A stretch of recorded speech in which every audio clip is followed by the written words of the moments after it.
Alhamdulillah nih Ustadz, Baim Ya. ini lagi berbahagia karena Kenapa? beliau ini sudah bisa dibilang bertahun-tahun jadi Presiden Republik Jomblo. Oh, udah ganti status. Sekarang diganti siapa itu? Udah serah terima jabatan Udah belum? terima jabatan kayaknya gitu. Udah bertahun-tahun Ustadz, nggak ada jodoh, nggak ada yang nggak ada yang cocok-cocok. Akhirnya sekarang cocok. Nah, saya jadi pembawanya aja. Bawa acara ya. Sekalinya cocok, ternyata langsung dikaryoni putranya itu, wah, masya Allah lucu banget ya. Dan pasti dari sisi ekspresi kelihatan wajahnya itu seiseng bapaknya. Gitu. Tadinya kita pikir mau ketemu langsung, Ustaz. Oh gitu ya. Benar. Bagaimana Im, kabar Im? Baik. Alhamdulillah, baik banget. Apalagi sekarang hari ke-17. Tetap semangat puasanya. Gitu. Puasa hari 17 gimana? Kegiatan apa aja nih? Sekarang enaknya kalau di rumah terus tuh ibadahnya jadi teratur ya. Jadi enaknya tuh bisa buka bersama bareng. Habis itu ada tadarusnya juga, ada tarawehnya juga, insya Allah nggak bolong. Seneng banget sekarang. Kayaknya pandemi ini malah bikin kita nge-refresh semuanya nih kayaknya. Benar ya, tapi sekarang perbedaannya Ramadan tahun ini kan udah ada Kiano nih. Tahun lalu belum ada. Bedanya apa? Bedanya itu pasti nggak sepi. Kedua, tanggung jawab jadi seorang ayah. Banyak yang bilang dari kecil gini tuh harus dijujulin kayak Al-Quran, dibacain semuanya lah di depan dia supaya nanti kebiasaan. Saya tuh mau jadi dia penghafal Quran, amin tuh. Nah, Amin. Amin. Luar biasa nih.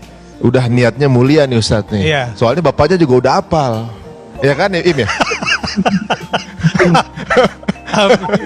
Amin. Udah hafal nih, ini jelas kayaknya bapaknya udah hafal nih. Berapa juz Im? Alhamdulillah sekarang 29, satu lagi habis. 29. Kirain 31. Bener-bener 31 ya? Iya, kurang jus 31 kirain. 31 yang mulai dimulai ya. Waduh, mulai saya ngapal mulai dari juz 31. Gak ada di Quran. Waduh, Im, ini apa yang dilakukan sama Baim adalah sesuatu yang bisa dibilang ini kan masyarakat Indonesia melihat Baim ini sebagai keluarga yang harmonis, keluarganya ceria gitu. Panggilannya bosku saat dimulai dengan sesuatu gerakan mulia yang dijalankan beliau di sosial media, di YouTube gitu kan. Awalnya waktu ngelihat YouTube-nya dia dulu gitu, ya kita ngelihatnya kayak ini orang jahil banget nih ngeprank orang gitu jadi orang. Ternyata di balik itu semua ada sosial eksperimen yang coba ditularkan ke masyarakat gitu. Coba kita gali dari dia. Kita gali coba. Apa Itu sih maunya di balik ini semua ya? awalnya gimana idenya tuh Im? Sebenarnya awal untuk posting untuk sosial eksperimen ya, waktu dulu juga nggak tahu namanya itu, cuman saya tuh Ustadz sama Ari, gua tuh sebenarnya dari dulu tuh seneng ngelihat orang seneng aja sih. Jadi kadang-kadang kalau ngasih itu seneng dengan mungkin dia butuh banget atau enggak, dia itu seneng lah perubahan wajahnya. Itu juga gue kadang-kadang ngasih ke kakak, ke orang tua, ke orang-orang. Nah, tiba-tiba ada yang bilang itu sosial eksperimen. Untuk pertama post itu sebenarnya agak-agak takut karena takutnya ria ya. Cuman waktu itu beraniin dan akhirnya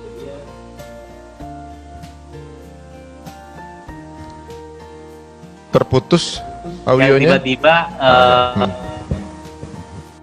nggak tahu kenapa ya, saya lama-lama mikir saya ngelakuin suatu hal yang saya seneng aja deh, saya nggak usah mikirin itu ria atau enggak. Toh kita juga sholat nggak tahu tuh diterima atau enggak ya, yang penting saya tahu ini niat saya itu seperti ini, pahala tergantung yang di atas aja deh. Sekarang sih lebih seperti itu sih, nggak dipikirin banget ini benar atau salah ya. Terkadang juga saya nanya sama orang gitu ya, ini apa yang gue lakuin benar atau enggak ya. Cuman lama-kelamaan ya sudah deh, kalaupun dapat alhamdulillah, kalaupun enggak yang penting gue suka ngelakuinnya gitu. Oh, yang penting pokoknya ngelakuin dulu aja gitu. Nanti ibaratnya masalah judgement atau penilaian itu tinggal terserah Allah aja lah gitu. Yang penting bermanfaat orang lain gitu ya. Iya, gitu. betul. Awalnya waktu itu ide ini dapatnya dari mana? Apa emang sendiri atau ada tim kreatif yang ngeremukin atau gimana? Nggak ada, sendiri semuanya. Kalau ini awalnya pasti dari Jail ya, dari Jailin Paula, tiba-tiba kita untuk keluar tuh waktu itu menjadi pertama kali sosial eksperimen tuh pas waktu jadi orang gila ya, dan itu sebenarnya mengerjain orang sih, tapi lama kelamaan dari Jailin itu ada berbaginya yang akhirnya kok lama kelamaan jadi core-nya gue ya untuk istilahnya ke arah situ, maksudnya gue juga seneng gitu loh, dan akhirnya udah sampai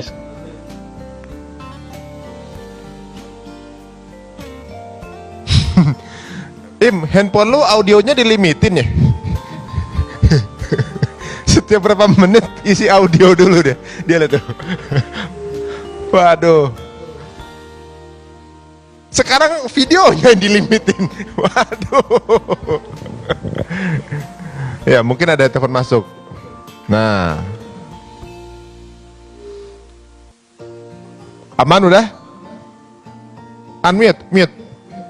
Mute. Oh, nah. Aduh. Ini YouTuber loh nih. Masa dia nggak tahu pencetannya yang mana? Aman? Oke, belum. Waduh. Ini kayak teman saya Ustadz, dia bilang, oke handphonenya tolong ditidurin. Handphone ditaruh, dia tidurin. Kesel-kesel lama-lama dia left nih. Bener. Dia bingung nih masih. Oke, udah. telepon. Dah, Aman? aman. Oh, Jangan-jangan ya. jangan ini bagian dari ngeprank kita nih. Ini ngeprank jangan-jangan.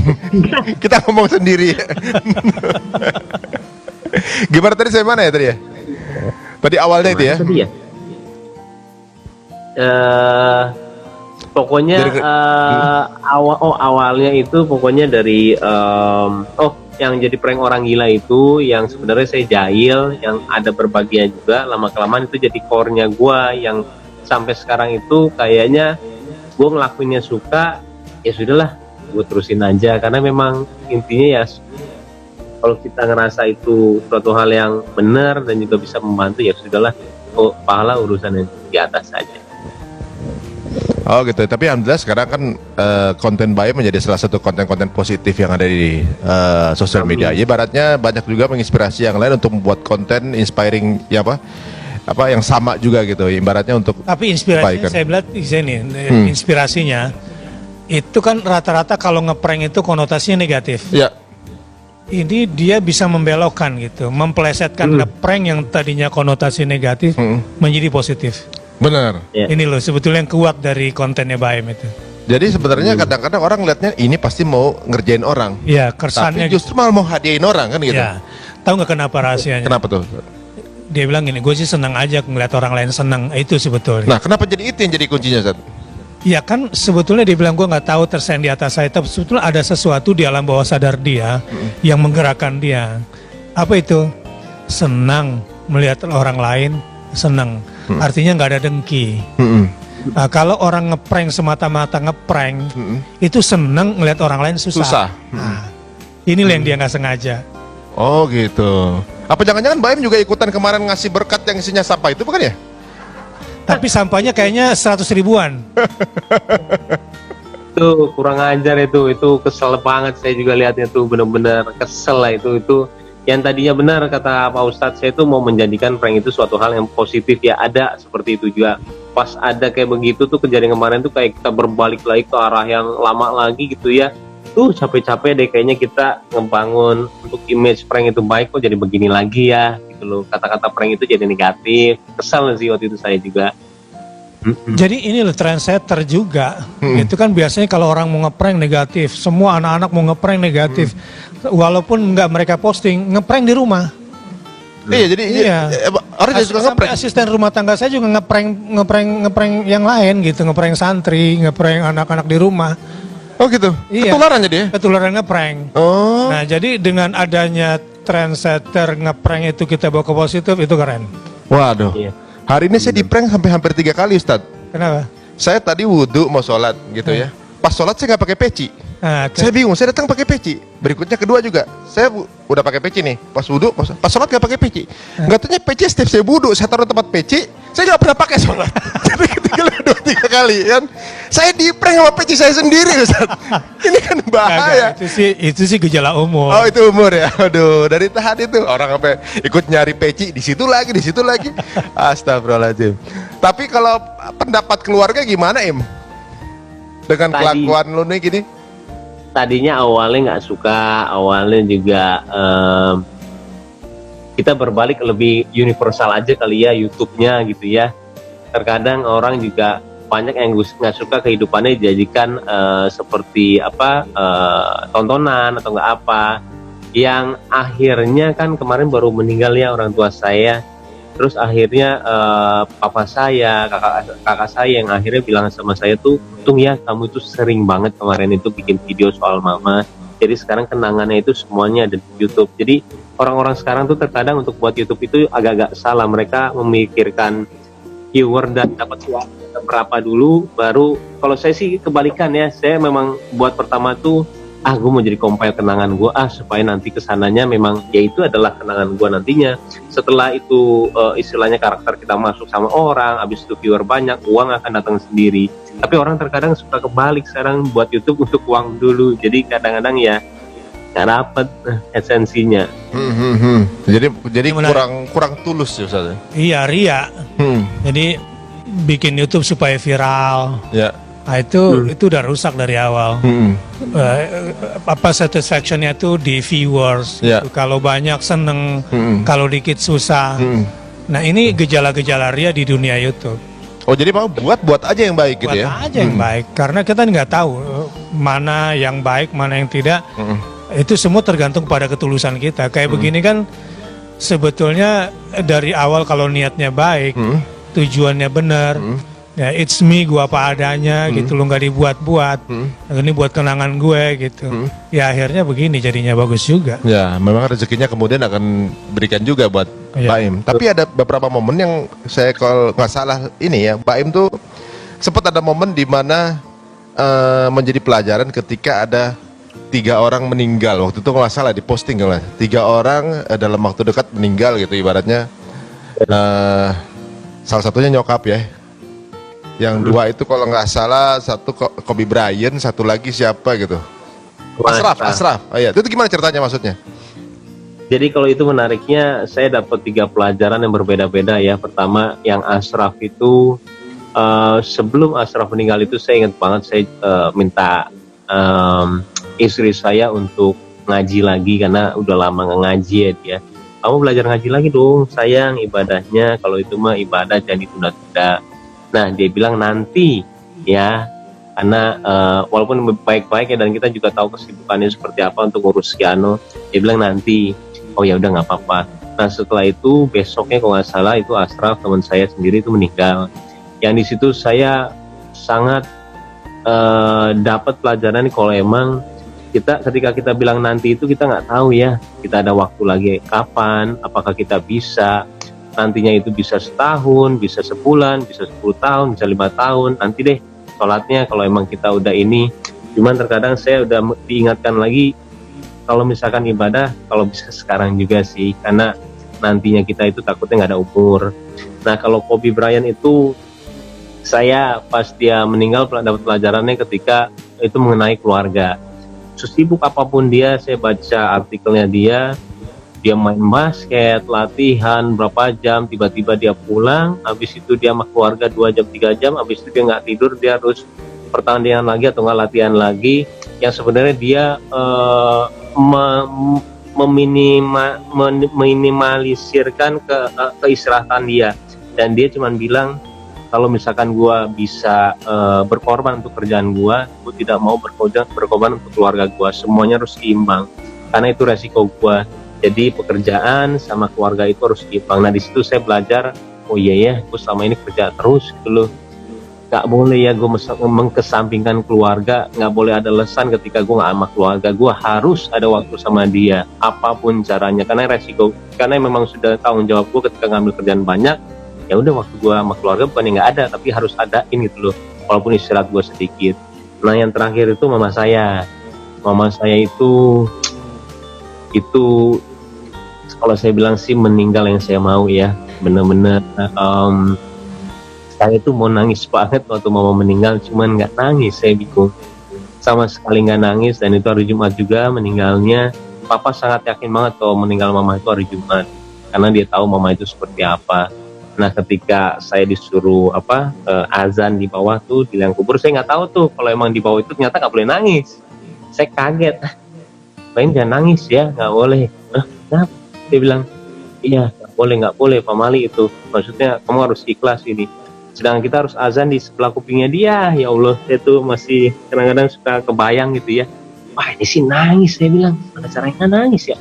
Akhirnya udah, saya azan. Gak ada perasaan mau nangis sedikit pun sama sekali. Dan itu setelah baru dikuburin, semua selesai, azan selesai, baru saya nangis. Di situ saya cuman bilang, yang buat kita seperti ini tuh sebenarnya mama saya. Dia meyakinkan saya kalau dia ada di tempat yang lebih baik. Bukannya istilahnya saya jadi kayak menangisi dia, enggak, dia ngasih tahu kita semua. Sampai papa saya juga bilang sama seperti saya. Papa tuh mau nangis banget loh. Cuman papa nggak bisa nangis, papa nggak tahu kenapa.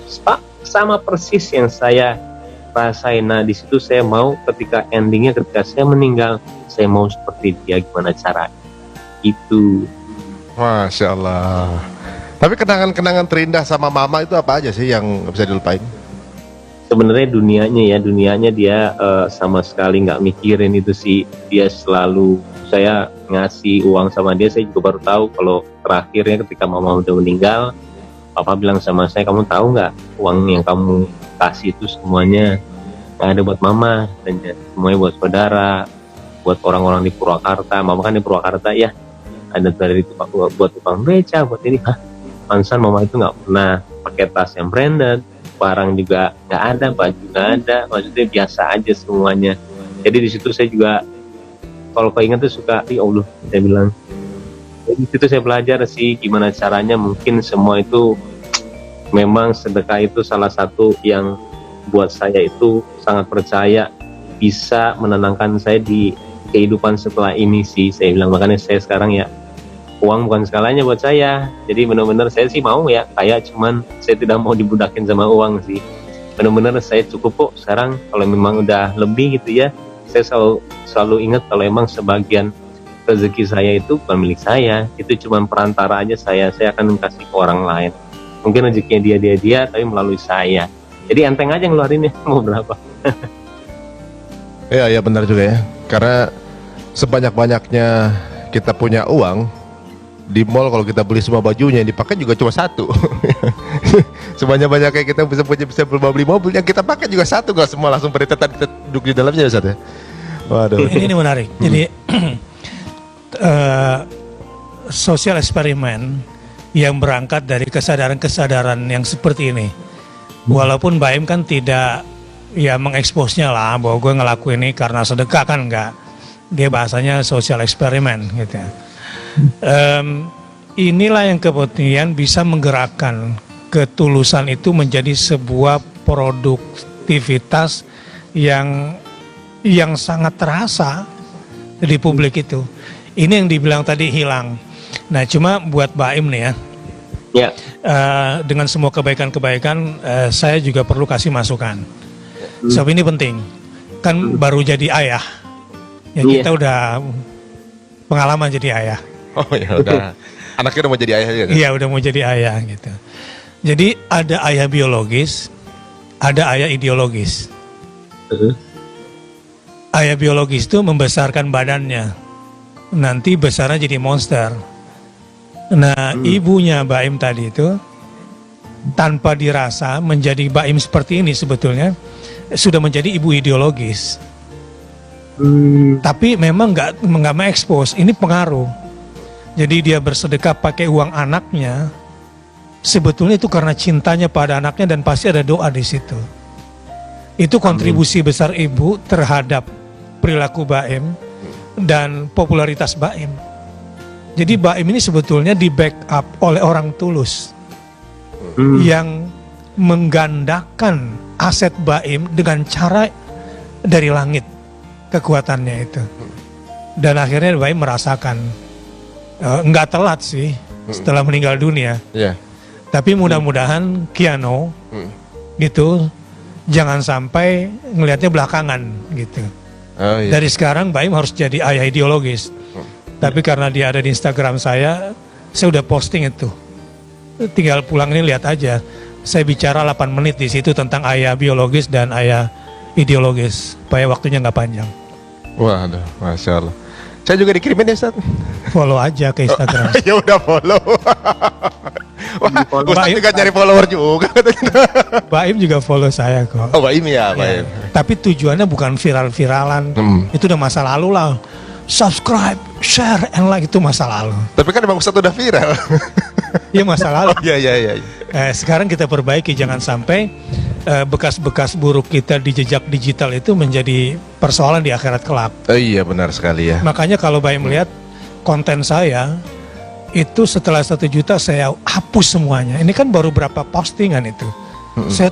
Itu edisi bertaubat sebetulnya. Oh gitu. Walaupun isinya ceramah, walaupun isinya kebaikan, saya hapus semua. Kenapa dihapus, Ustaz? Ya itu saya ingin memulai dari awal lagi. Bahwa semua yang saya posting itu saya udah taubat kepada Allah kalau mengandung ria. Dan mudah-mudahan setelah ini adalah karena Allah aja. Walaupun itu nggak saya sebutin hari ini, saya ceritain aja. Kenapa postingannya itu cuma sedikit. Jadi saya nggak ada urusan lagi sama promo-promo, keywords, like, atau apalah, nggak penting lagi. Yang penting adalah bagaimana menjadikan ini sebagai sarana kebaikan. Nah saya lihat mudah-mudahan pesan saya untuk Kiano, karena saya ikut sayang juga sama dia. Ya, ikut sayang, diam-diam dari jauh ikut mendoakan. Karena kan ketika diposting orang yang nggak suka bisa saja mengeluarkan kesel, mata dengki kan. Nah saya yang punya kewajiban mendoakan si Kiano juga semoga terbebas dari mata dengki. Sehingga membuat dia jadi anak yang nggak bagus. Itu hal-hal yang Baim mungkin nggak lihat dari peristiwa ibunya itu. Iya, saya rasa sih Ustadz banyak yang sayang juga sama keluarga Baim ya, yang ikut mendoakan keluarga Baim. Di antara mungkin ada yang melihat juga lebih saking tajubnya juga kan bahaya ya. Tajubnya ada juga mungkinnya, ada juga yang dengki, tapi banyak juga yang mendoakan gitu. Apalagi anaknya, saya kalau ngeliat tuh gemes sih sebenarnya. Itu anaknya nih kayaknya baru dilihat matanya aja udah kayak mau bercanda gitu. Jadi ngeliat mata anaknya pengen nyubit, kalau ngeliat mata bapaknya pengen aduh, bapaknya kita merasa di prank. Oke. Wah, kira-kira saat kalau untuk nasihat buat kita berdua kira-kira apa nih Zat? Sama-sama mungkin geraknya juga di sosial media, sama-sama juga di depan masyarakat. Nih nasihat buat kita apa Zat? Sebetulnya posisinya Ari sama Baim ini strategis sekali.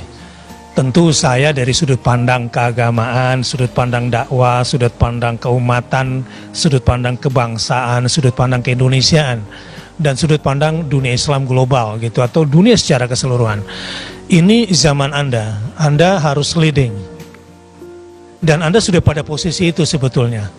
Ari punya konten yang luar biasa, Baim juga punya konten yang luar biasa sesuai dengan karakter masing-masing. Dan Anda jangan merasa lagi bahwa nanti sekarang itu periode Anda. Nah, apa yang harus Anda lakukan sekarang adalah jadilah trendsetter kebaikan. Trendsetter kebaikan yang gak usah dibuat-buat. Ya mengalir apa adanya aja. Ari jadi Ari pasti karena ada orang tuanya yang baik, sama seperti Baim. Nah tinggal keluarga. Nih kalau keluarga kata kuncinya satu, karena kan bagaimanapun juga publik melihat Baim dari sisi keluarganya. Ya, yang tadinya cuek sama istri ngeliat Baim kemudian jadi care, yang cuek sama anak itu jadi care gitu ya. Karena banyak juga bapak sayang sama bini nggak sayang sama anak gitu, ada juga gitu ya? Ada yang anak nggak sayang bini ada juga? Ada, lihat ya gitulah, kalau lihat anak tuh inget anak sendiri, lihat anak orang. Benar. Lihat bini orang lupa bini sendiri, ada juga. Oh ya juga gitu. Nah tapi gini maksud saya, bahwa jadilah trendsetter kebaikan. Trendsetter kebaikan ini ada pada Anda berdua, dan itu saya titipkan lah. Walaupun dengan gaya nggak usah pakai simbol-simbol yang terlalu kental, tapi seperti ini sangat bagus. Iya. Jadi dengan konten-konten yang cair, tapi mengarah ke arah yang positif. Ya, dan satu lagi kalau boleh saya pesanin, ini titipan konten. Anda sudah dilihat menjadi sebagai kepala rumah tangga yang baik. Nah, jadilah ayah ideologis sekaligus ayah biologis. Masya Allah. Terima kasih nasihatnya Ustaz. Berarti Baim ditunggu anak keduanya. Iya dong, mau cepet. Cepet. Kira-kira mungkin Baim mau ada pertanyaan atau apa, silahkan kita berikan kesempatan. Kalau saya sih sampai sekarang sih alhamdulillah sih baik sama istri, cuman terkadang saya tuh ada perasaan untuk mengajarkan. Saya tuh percaya kalau kita Islam itu sebenarnya nggak usah mengajarkan ya. Saya kadang saya jujur aja, saya tuh belajar banyak sebenarnya dari Dude Harlino. Jadi saya itu waktu tahun berapa itu ya, 2015 kali ya, saya melihat dia itu memang kok ini orang rezekinya ada terus ya, apa ya yang nggak dibuat dia, yang dibuat dia nggak dibuat gua, apa ya. Waktu itu dia pernah puasa, tiba-tiba pas di tengah-tengah siang gitu ya, ditanya udah makan, dia bukan bilang puasa tadi, dia bilang udah, dia bilang saya inget banget semuanya. Terus habis itu pas maghrib tiba-tiba dia berdoa, ini orang puasa ya. Akhirnya saya nanya dia, Dre itu puasa ya? Iya. Oh, jadi dari suatu hal yang simpel itu saya sangat belajar banget ya. Oh, dia tuh begini kok puasa ya. Mendingan dia sama Allah aja yang tahu ya. Besoknya saya ikutin sama sholat duhanya. Jadi kalau saya lihat tuh Islam itu tidak perlu mengajarkan ya. Dirinya itu adalah Islam gitu loh. Dan itu saya sangat percaya banget. Jadi pas saya sama Paula tuh saya malah mempertanyakan apakah memang saya harus seperti itu atau memang saya harus mengajarkan. Terkadang juga saya tidak mau memaksakan, karena waktu dulu juga sempet lah saya pacaran sama orang dan dia mau kawin sama saya, tapi saya tahu dia pindah ke Islam, dia waktu itu Kristen, mau pindah ke Islam gara-gara saya, dan saya bilang itu akan sangat berat buat saya. Orang Islam yang benar aja untuk sholat aja susah, apalagi dia cuma berubah gara-gara saya mau itu dari hati dia. Nah sama seperti Paula sekarang, saya berpikiran kalau saya boleh nanya sama Ustadz, apa ya yang seharusnya saya lakuin supaya memang dia itu menjadi seseorang yang istilahnya takut banget sama Allah, tapi saya pun tidak mau ojok-ojokin begitu, saya maunya dari dia sebenarnya. Nah apa yang harus saya lakuin ya Ustadz? Ya pertama itu sudah benar tuh tadi, jadi Islam itu built in kan dengan diri kita. Ya kita kan di rumah nggak bisa nggak bisa jaim kan, apa adanya, kelihatan semua sama istri kelakuan kita. Jadi ketika mulainya dari situ udah bagus. Yang kedua, tetap namanya istri itu butuh imam. Jadi kalau terlalu dicuekin, dianggap belajar lepas sendiri, itu juga salah. Salah. Nggak bisa sepenuhnya dilepas, karena perempuan itu ya butuh pembimbing. Dia menikah tuh butuh imam gitu. Dia punya suami itu dia butuh pemimpin. Nah pemimpin harus punya narasi. Nah cuma kan jangan narasi pendekatan power, enggak. Kan istri itu mitra. Jadi ya bisa bahasa kesetaraan aja, nggak usah ngajarin. Tinggal bilang, kalau menurut gue kayak begini, menurut lu bener nggak gitu. Nah itu paling nggak itu menjadi sudut pandang baru kan buat dia. Dia egaliter, nggak doktrin, nggak harus power pendekatannya. Tapi lewat perilaku aja kayak puasa, kemudian mulai salat, baca Quran. Selebihnya dapat ilmu dikit, share. Menurut lu gimana gitu. Tapi jangan lewat WA mulu, ini bahaya juga, suka salah nangkep. Ya apalagi situasinya lagi sensi, lu kirimnya WA, ini maksudnya apa nih? Kan gitu. Apa maksudnya baik jadi enggak. Tapi kalau sifatnya kesetaraan, saya pikir itu lebih gampang diterima. Oh, iya. Tapi sama istri udah berduaan terus kok, jadi kayaknya nggak perlu pakai WA, langsung ngomong. Langsung ngomong. Linknya udah langsung hafal kok. Ini ada linknya nih dari YouTube-nya nih, langsung begitu. Orangnya orang YouTube soalnya. Iya, tinggal dibagi dua aja waktunya. Waktu untuk publik kemudian ngeprank, waktu serius sama istri gitu, ada momen-momen khusus yang dia mesti bagi di situ. Masya Allah ya pasti memang momen khusus dengan istri sudah terbukti saat udah gede anaknya. Gitu ya. Waduh terima kasih nih waktunya Im. Makasih. Jangan lupa kirim potongan sambung ayatnya Im ya. Oh iya. Ayatnya Mbak Im ini ayatnya panjang beliau. Apa ayat? Dia mau baca surat Al-Mulk tuh ayat pilihan yang paling panjang. Tugasnya berapa ayat? Satu orang satu. Tapi panjang. Panjang deh. Yang mana ayatnya? Paling pertama. A'udzubillahi minasyaitonir rajim. Benar itu. Wah itu sih ngusir diri sendiri kalau itu judulnya. Tapi katanya mau pakai langgam Ustaz. Pakai langgam. Jadi lagi dilatih dulu.